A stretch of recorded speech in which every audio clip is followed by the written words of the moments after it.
Good morning, everybody. I just wanted to send a quick update about our Karma Court. Now that I've gotten into it, I have some comments I'd like to share with everybody. So one of the first things that I did as I was actually getting into this is I made a photocopy of this swatch sheet page. And you can see mine here. As I'm getting the months ready, I'm actually just clipping a little piece of fabric and stapling it to my photocopy. I'm finding this terribly helpful when I'm going to put the blocks together each month.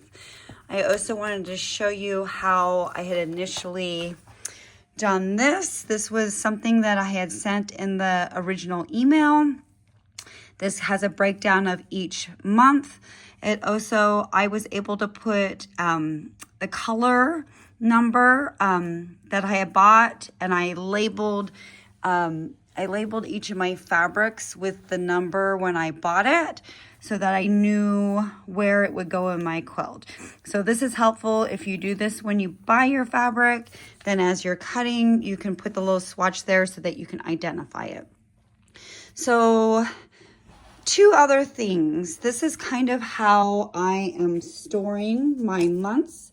So what I went ahead and did, now this is not easily movable, but I went ahead and my, for example, this is block 2, which is one of the blocks we're going to work on in January. I went ahead and made my 10 copies and put them in this plastic sleeve.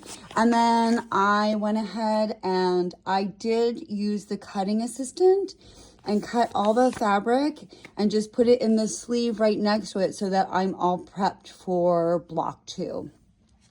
So that was one of the other things I wanted to talk about real quick, is that I know I said in the first video that I would not be cutting all my fabric that way, but I actually have found as I started sewing month 1 that it's very helpful because all these blocks are very geometric and all the pieces are very similar in size.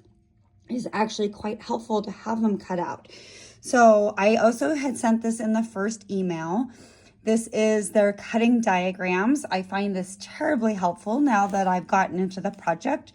So I wanted to give you an example. So I'm prepared to cut, I believe it is for block 4, row 4, and there are written out instructions right here.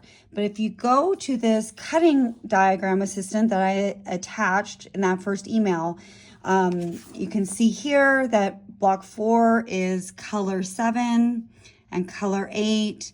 And then the accent, which is for me is white. And then it has the background pieces listed here. So what I do is go to this cutting assistant and look for where it says color 7 and 8. Now this one, they are cut exactly the same, the two colors. There are 3 different months where the colors have different cuts. And you can see that, for example, let me find one.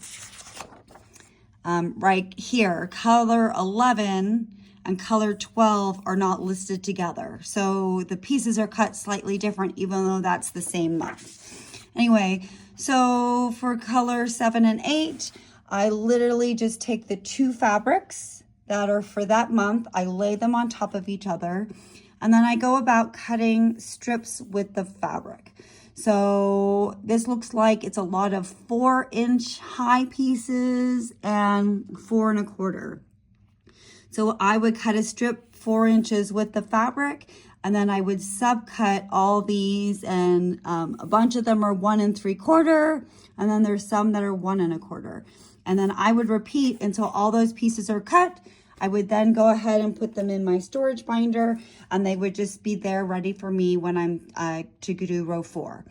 Now, you would not have to do this ahead of time. For January, you can just do row 1 and row 2. That's all we're going to be talking about that day in January. Anyway, I hope that helps let you know where I am in my process. If you have any questions, let me know. Thank you.